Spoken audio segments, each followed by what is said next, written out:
What's going on, guys? Chase Ghost Picks against the spread. Ghost Picks ATS.com coming to you for Tuesday, April the 16th, 2019.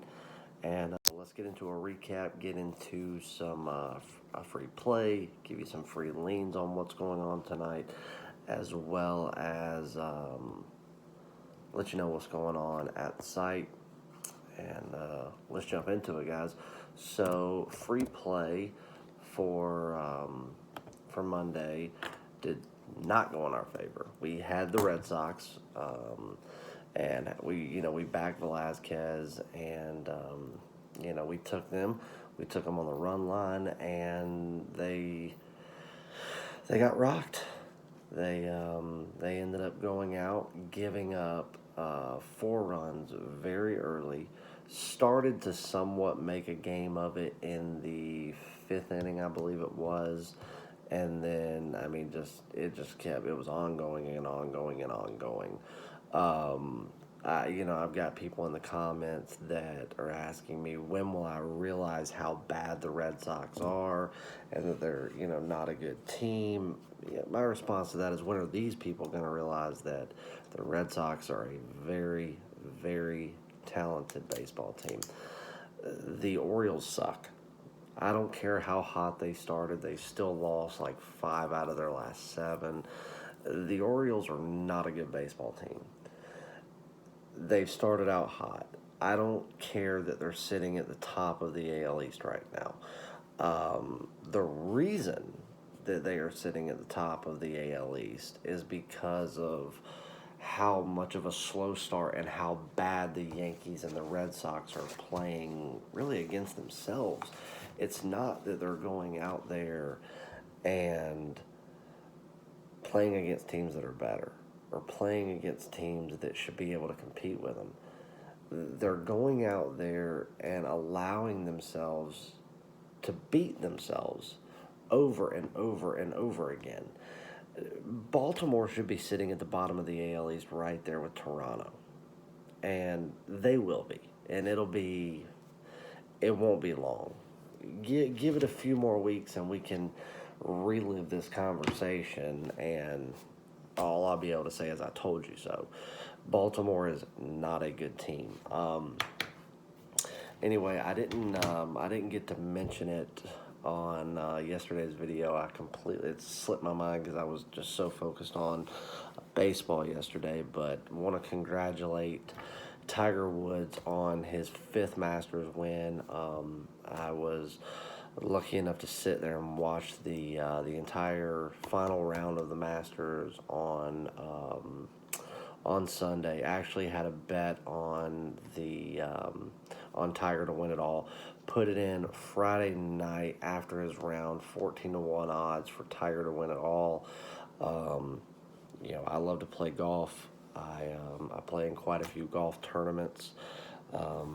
Every summer I actually have one coming up here in a couple of weeks that I will be playing, and I think that Ghost Picks will actually be sponsoring me in that tournament, so that'll be cool.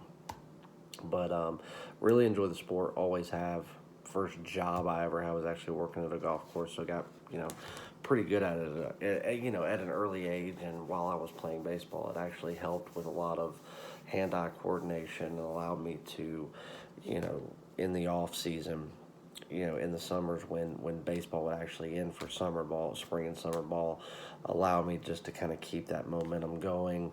A lot of hand-eye coordination it helps with. Golf's a great sport. It really is. And it was great to be able to witness history being made with Tiger coming back after everything he's been through to not only win another major, but win the Masters. It was unbelievable. I recorded it, not only on my DVR, but also recorded it on my phone. Had my kids there with me watching it. They didn't really understand, the severity of what was going on, but, just letting them know one day you'll understand. You're getting ready to, in real time watch history be made. Tiger is undoubtedly the greatest to ever do it, and so absolutely, kudos to him, and it was really, really awesome to watch. And then Monday, yesterday was Jackie Robinson Day, And so, representing right here the Brooklyn Dodgers, I have my entire life been obsessed with Jackie Robinson and his career and what he meant to not only the game of baseball and the sport, but just to history in general and civil rights and everything. And I guess one of the coolest memories from my childhood is every year at Christmas time, my dad would always get me something baseball related that he would put a lot of effort and thought into. And most years, it was easy to go out there in my era and get something from my favorite player like Griffey or Maddox, Sosa, people like that. Once we get this podcast started up, we're going to actually be doing a vlog and a video cast, and I'm going to show you guys my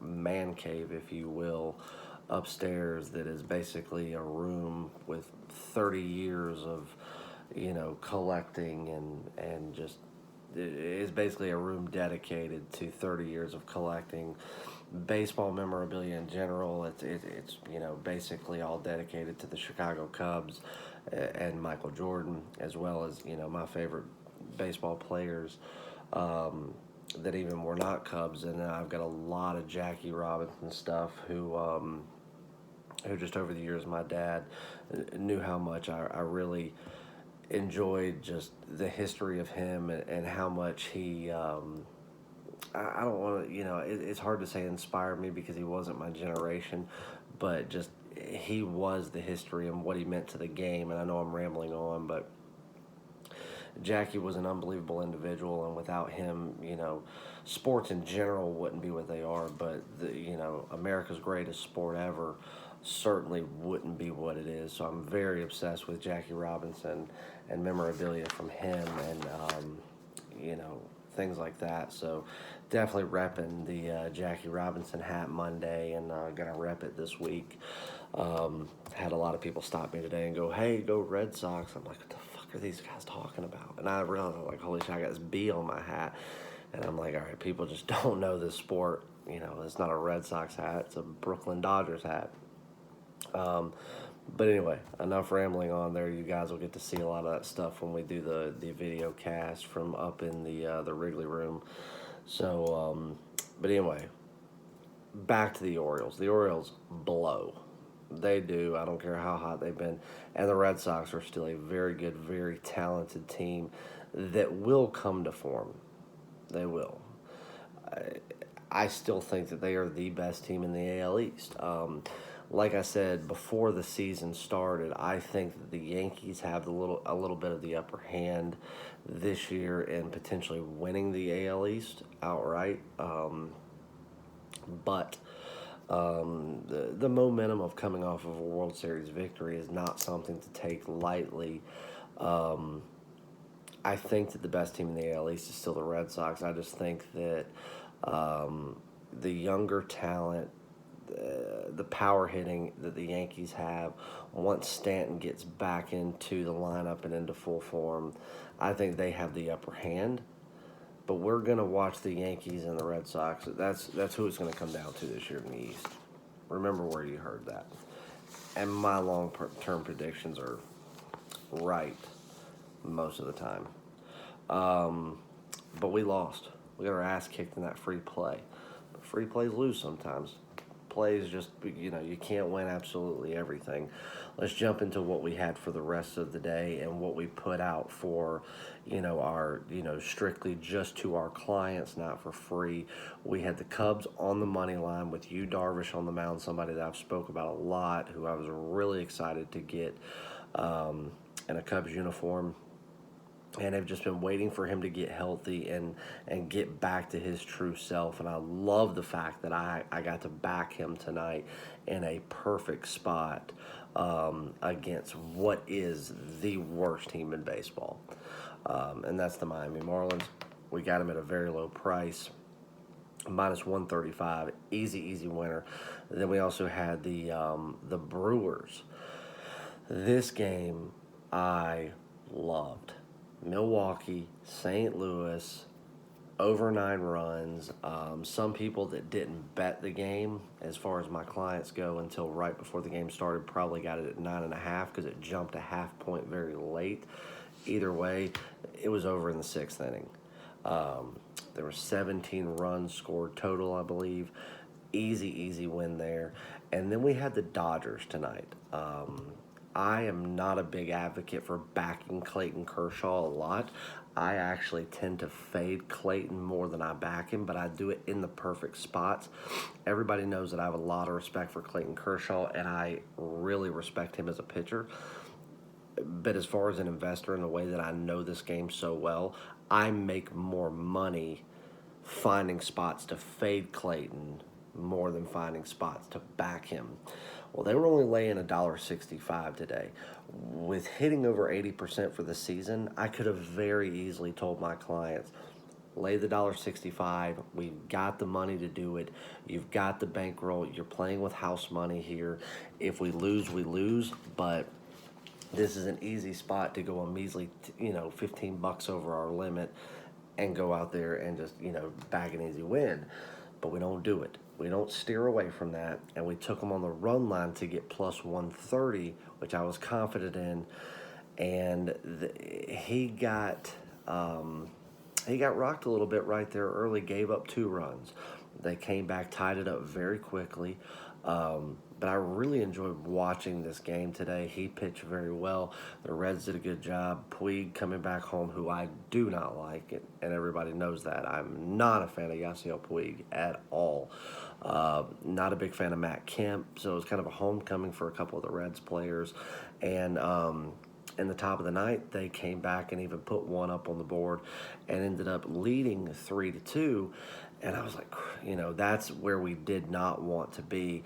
And I even looked over at, and my wife and said, the Dodgers are going to walk off with a home run here. I think they're 29 straight games at Dodger Stadium with a home run. They're like 3 games away from breaking the all-time home run, consecutive home run streak. And I said, they're going to do it here tonight. We need somebody on base, but we don't need to be down a run. And what ended up happening? Jock Peterson ended up walking off with a 2-run homer in the bottom of the ninth, but they only won by 1. I know a lot of my clients took it on the money line despite what I gave the play at on the run line. Now, being like I've told you guys, when I'm playing with house money, I like to spread my money around. I sprinkle a little bit on the money line, but my true 1 dime premium play was on the run line at plus 130, which did not come through. We lost it on the hook because they ended up only winning by 1. So 2-1 in what we sent our clients today in the MLB. We did lose the free play, but hey, another day that I will accept in the MLB all day, every day. And then in the NBA tonight, we had the 76ers. That came through as a nice, easy winner. They blew that game wide open late. And then we had a top play on the Golden State Warriors minus 13.5. A team winning by over 20 at the half. A team that made light work of the Clippers in game 1, or they were doing it again in game 2. Should have very easily walked away with a 15 point plus win in game 2. And somehow, and this still blows my mind, I did not watch this game. I recorded it, and right now it is 5:38 a.m. I'm going to go to the office in a few hours and get the day's work done and get the plays out.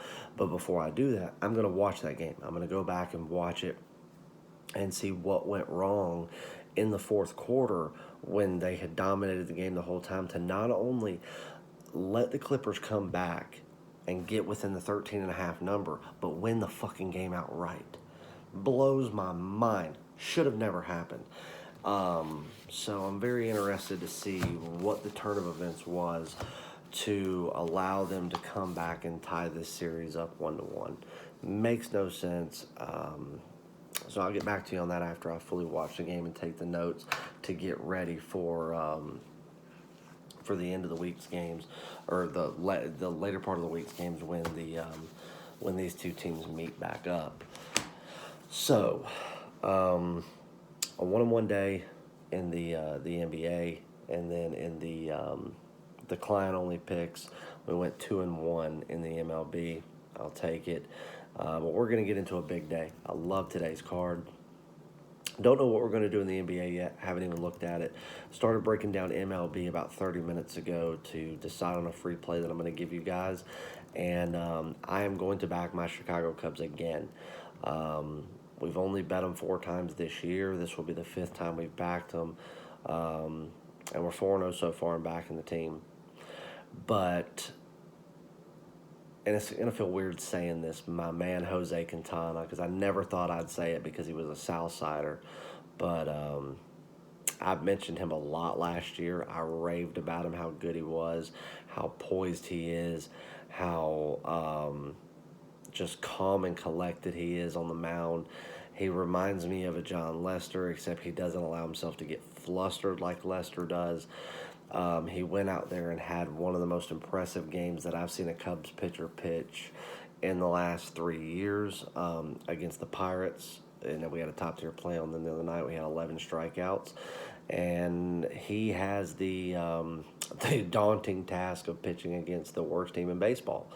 And we are getting him on a low number. Now, the low number is suspect. I think the odds makers are thinking that the Cubs are going to go out there and potentially overlook the Marlins in this situation. And you might be right. The Cubs overall may overlook the Marlins in this situation. But there's one person that doesn't overlook any team, and that person is Jose Quintana.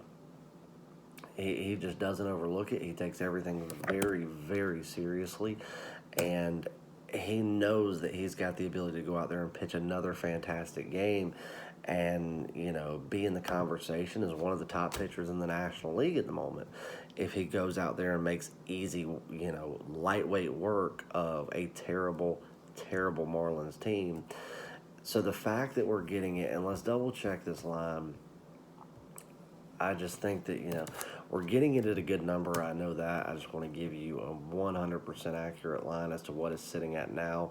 I know what I bet it at, half an hour ago. But I want to make sure that if it changes, that's what we give it to you at. Okay, we're still sitting at minus 135. And that's exactly what we bet it at. So I love this game. I love Quintana. I don't love the Cubs in this situation. I really don't. I mean, again, they're only 6-9 guys, but they're coming to form. Their bats are on fire. The Cubs tear up at Wrigley, especially right-handers. The games in Miami, the Cubs don't have the most overwhelming success of very hot bats in Miami, especially coming off of a big win like they did yesterday. But with Quintana on the mound, I don't think this is going to be a blowout. It can be. I just don't know that Quintana will get the run support that he could. But I'm going to back him to make sure that the Marlins don't have the ability to take the game. I see Quintana pitching 6 1/3, 6 2/3, maybe even going into the 7th. He is typically his stamina doesn't take him much longer than that. But I love the Cubs in this situation. I love them because of Jose Quintana and the fact that Lopez doesn't stand a chance against the Cubs bats the way they are hitting right now. So your official free play. It is a premium play. It's something that's already been bet, and that is the Chicago Cubs minus 135 on the money line. Give you a couple of leans to send you off with. I lean over in the Tampa Bay Rays game against the Baltimore Orioles. Orioles are throwing out Bundy. Awful pitcher. Even though his ERA is somewhat low, and that he's gone out there and allowed, and he has some wins under his belt, and he's getting way more credit than he should. He's given up 4 home runs, which have allowed 6 points in his starts. He's not good, guys. He's not. And the Rays bats are very hot. Their pitching has been outstanding thus far this year. And let's make sure it's still sitting at 8. Yeah, it is. Glasnow's pitching. It's righty versus righty. The Rays bats are hot. Their pitching's incredible. They're at home, even though it's the shittiest ballpark in all of baseball, Tropicana Field. And I really think that the Rays could score all 8 of these runs by themselves. So obviously, anybody's going to lean the Rays, but it's a very, very high money line. But I definitely lean the over in that game, over 8. And then what's going to be the most intriguing matchup, in the sports world tomorrow is going to be the opening series or the opening game for the first series that you're going to see these two teams play against each other this year, and that's going to be the biggest rivalry in sports, the Yankees and the Red Sox. And it's at Yankee Stadium, and Christopher Allen Sale is on the mound. Let's see what they've got that line sitting at right now. I've yet to break the game down. I may lay off of it, as an actual play. But it's lefty versus lefty. I think Paxton's pitching tomorrow for the Yankees. I'll have to double check that. I know Chris Sale is pitching. Line opened up at Yankees minus $1.10. Now it's sitting at $1.10 facing the Red Sox. And nobody wants to back the Red Sox right now. The Yankees are much more reliable to back as far as an investment than the Red Sox are right now. But one thing that I will say is go back and look at what Chris Sale has done against the Yankees in his career at Yankee Stadium. He's a different human being when he's at Yankee Stadium. He pitches better there than he ever has at Fenway. And that's just pure facts. So you want to lean on that game because it's going to be the best game on TV tomorrow. The biggest rivalry in sports, one of the best rivalries that there ever has been. I'm going to lean Chris Sale. But I guess my professional opinion, until otherwise noted, would probably be just watch that game and enjoy it. I'm excited for it. But I got to lean Chris Sale because of his domination that he's always had at Yankee Stadium. So official free play, Chicago Cubs minus 135 on the money line. That is a premium play. Leans, I lean over 8 in the Tampa Bay Baltimore Orioles game. I lean Chris Sale minus 110 in a game that I just am really looking forward to watching just as a baseball fanatic. And then, guys, as far as that, I think that's it as far as the leans that I'm going to give you. As far as the NBA goes tomorrow, I have not even begun to break the card down. So that'll be the first thing that we do when we go into the office in a few hours. Like I said, I'm going to go jump in the shower and get ready, and then I'm going to sit back and watch that Golden State game and take notes for what's going to be coming up in a few days when these two teams meet up again. So I will be prepared, and we're going to go out there and have another big day. I love you guys. It's 2 for Tuesday. Don't forget about that. $20. You can go to the website. You click the 2 for Tuesday drop-down package. It's $20, and when you do it, you sign up for 2 cappers, and you get each one of those cappers top-tier play for the day. So 2 top-tier plays from 2 cappers of your choice for a measly $20. Don't miss out. We are on a 2 for Tuesday top-tier tear. So don't miss out on that. And then Jackie Boy has a red alert. He has a red alert play. It is in the MLB. That's all I know about it. His top plays, I think he's 9-1 in his last 10. We know all too well about streaks like that, guys, and I 100% support him. I cannot wait to find out what it is after the game starts. That's usually what we do, guys. To not jinx anything, usually we when any one of us have a red alert, we keep it to ourselves, and then once the game starts, we let everybody within the Ghost Picks team know, okay, this is the game, this is the play, phones off, nothing, don't text me, call me, anything, and we focus in, because when we have a red alert play, guys, we have a lot of money on it. So good luck to Jack on the big red alert play. Don't miss out. $50. Go to the website, get it. If you have any questions, shoot me an email, chase.ghostpicksats@gmail.com. And let's go out there and have another huge day, guys. Cubs, money line, minus 135. Your free premium play for the day. And then also take a look at those leans Tell me what you think about them. If you want a little action on those, go grab them. But as far as right now, they are just leans. Like I said, if you need something, email me. Good luck. God bless and grind on. And we'll catch you later, guys.